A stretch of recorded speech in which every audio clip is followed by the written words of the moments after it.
Today we will have a very interesting and intriguing topic. What is Schumann resonance? Does it affect a person? And what has happened to him lately?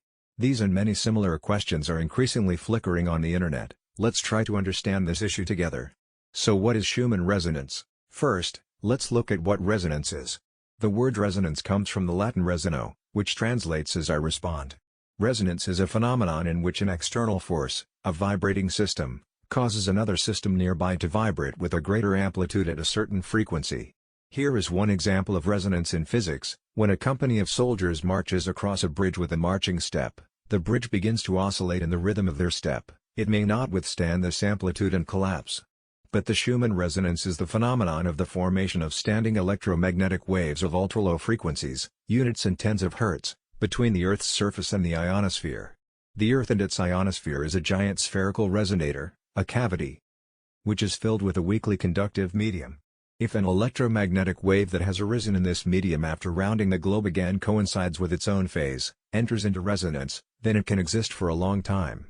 Here a logical question arises: what are the reasons for the emergence of electromagnetic waves in the cavity of the Earth's surface ionosphere? Not only did we fail to find an answer to this question, but scientists did too. Now the main hypothesis of the occurrence are lightning. They constantly arise throughout the Earth, and each discharge is a radio source. The study of electromagnetic waves began quite a long time ago, and for the first time the presence of standing electromagnetic waves and their frequency in the Earth's surface ionosphere system was noticed by the Irish physicist J.F. Fitzgerald in 1893, and in 1900 Tesla came to a similar conclusion. However, a systematic study of the effect did not begin until almost 50 years later. The assumption about the existence of a resonance of electromagnetic waves in the space-Earth ionosphere was expressed by Professor of the University of Munich V. O. Schumann in 1952. After numerous studies and rechecks, the frequency of the Schumann resonance was accurately determined, 7.83 Hz. For a long time, this frequency was equal to 7.83 Hz and was so stable that the military tuned their instruments to it. The Schumann resonance spectrum varied only slightly in amplitude and frequency with time of day, time of year, and relative location on Earth compared to thunderstorm areas. After 1980, outbreaks of larger magnitude began to be recorded more and more often. Every year the maximum value of these outbreaks grows. Here you can see the statistics. Please note that the source where we took the data has a maximum value of 40 Hz, so we assume that since 2019 there could have been outbreaks of more than 40 Hz. We will leave a link to our source below the video. But what does this have to do with a person, you ask? And here the most interesting begins, because there is an amazing similarity between the observed frequencies of the Schumann resonance and the electrical activity of organisms. Scientists are wondering if this is just a coincidence or if there is some previously unnoticed connection.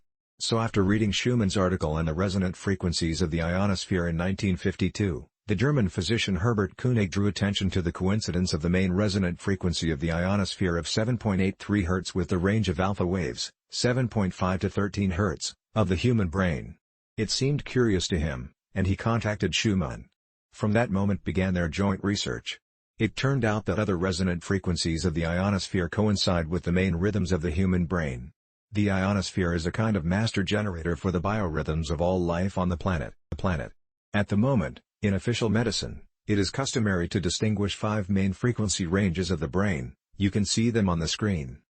Modern scientists also decided to analyze past experience and, possibly, supplement it with their own discoveries. A relationship was found between external electromagnetic fields and the work of living organisms. For example, in 2016, an unusual experiment was conducted in which rats with spinal cord injuries took part. Experimental rats were exposed to a magnetic field of 2 different frequencies, 15.72, twice the first mode of the Schumann resonance, and 26 Hz, the fourth mode of the Schumann resonance.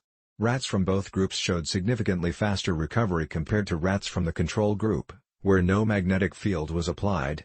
This may indicate that the external Schumann resonance fields play the role of a protective shell of cells in a state of stress. Unfortunately, there is still no physical mechanism explaining these findings. Let's wait for new discoveries of scientists. In the meantime, you can do your research. 1. Look for real data on the site of the ionospheric station and check if the outbreaks of the high frequency of the Schumann resonance have really become more frequent. 2. When the frequency rises, monitor the states of your body, then you will find out if the relationship between electromagnetic fields and a person 3. Plus, study what is happening on Earth at this moment, what events are happening in the world, and then maybe you will have another hypothesis for the emergence of standing electromagnetic waves of ultra-low frequencies. Thank you for watching. If you are interested in such themes, let us know. Write your comment under this video.